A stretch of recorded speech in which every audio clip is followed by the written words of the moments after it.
मेथी दाने के लिए एक बात वैसे मैंने महसूस की है, हमारे ज्यादातर घरों में अचार जितने भी बनते हैं सब में मेथी होती है ज्यादातर। तो आप बागवट जी की बात अगर मानते हैं और सुनते हैं तो जो भी अचार में मेथी है वो अचार नहीं है, औषधि है, दवा है।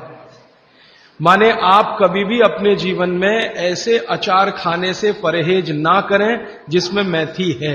मेथी है तो जरूर खाएं, वो चाहे आम का अचार हो, चाहे कोई भी दूसरा नींबू का हो, या जो भी अचार आप डालते हैं, अगर मेथी है तो जरूर उस अचार को आप खा सकते हैं।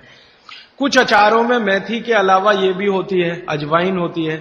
अगर अजवाइन है तो आप जरूर अचार खा सकते हैं, क्योंकि महत्व की बात जो आपको मैं समझाना चाहता हूं वो ये कि किसी भी अचार पर, किसी भी फल पर औषधियों का असर फल से ज्यादा होता है। जो विज्ञान की बात है वो ये कि आपने अचार डाला, तो मान लो आम का फल था, आम के फल का अचार डाला, अब इस पे मेथी पड़ गई या इस पे पड़ गया ये अजवाइन पड़ गई, तो अजवाइन और मेथी दो ऐसी औषधियां हैं जो दूसरे के प्रभाव को बहुत कम और अपने प्रभाव को बढ़ा देती है। तो कई लोग ऐसा घबराते हैं ना, मुझे अचार खाना तो अच्छा लगता है लेकिन खा नहीं सकता क्योंकि मुझे ऐसी तकलीफ है। मैं आपको ये कहना चाहता हूं कि अगर मेथी पड़ी हुई है किसी भी अचार में और आप वात के रोगी हैं या आपको कफ की तकलीफ है तो बेझिझक वो अचार खाइए, तो अचार के साथ मेथी जाएगी।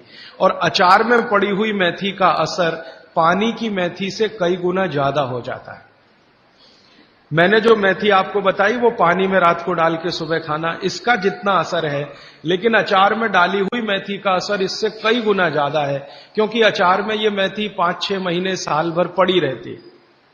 मेथी के बारे में बागवट जी कहते हैं कि तेल में मिलाकर अगर आपने इसको रख लिया तो बात वही है कि अचार में तो तेल भी है, बिना तेल के अचार नहीं है। अब मेथी उसमें डल गई तो आप समझ लीजिए कि इसकी शक्ति जो काम करने की है वो 20 गुनी ज्यादा होती है, कम से कम 20 गुनी ज्यादा होती है। तो इसलिए अचार में पड़ी हुई मेथी जितनी पुरानी होती जाएगी आपको उतनी ही लाभकारी है। और ठीक यही बात उन्होंने अजवाइन के लिए लिखी है कि अजवाइन अचार में पड़ गई है तो आप समझ लो कि वो बहुत गुनी बढ़ गई है। अब मैं ये दूसरे तरह से सोचता हूं कि हमारे घर में जो माताएं बहनें हैं वो कितनी वैज्ञानिक हैं कि अचार के रूप में मेथी को या अजवाइन को इस तरह से डालती हैं। वो अनजाने में कितना बड़ा विज्ञान का काम कर रही हैं। जानकर करें तो आप सोचो कितना गर्व हो, कितना गौरव हो, लेकिन अनजाने में वो कर रही हैं। तो ये बात मैं विशेष रूप से आपके ध्यान में लाना चाहता हूं कि जिस घर की माताएं अचार बनाना जानती हैं वो बहुत वैज्ञानिक है। भले उन्होंने अपनी मां से सीखा हो या दादी मां से सीखा हो या नानी मां से सीखा हो, अनजाने में आपने एक ऐसी चीज सीख ली है जो दुनिया के बड़े बड़े डॉक्टर नहीं जानते। कोई भी MBBS MD डॉक्टर से पूछ के देख लीजिए, उसके बारे में कुछ नहीं जानता। और चूंकि वो जानता नहीं है तो अनजाने में कह देता अचार मत खाओ जी, हाँ नहीं तो ये हो जाएगा वो हो जाएगा। उसको ये मालूम नहीं है कि मेथी दाने का अचार है, अजवाइन का अचार है, जीरे का अचार है। तो ये जीरा है, मेथी दाना है, अजवाइन है, हींग का अचार एक बनता है। तो बागवट जी कहते हैं कि जितने तरह के फलों के अचार हम बनाते हैं उसमें आयुर्वेदिक औषधि अगर पड़ गई है तो वो फल का असर कम है, औषधि का असर ज्यादा है।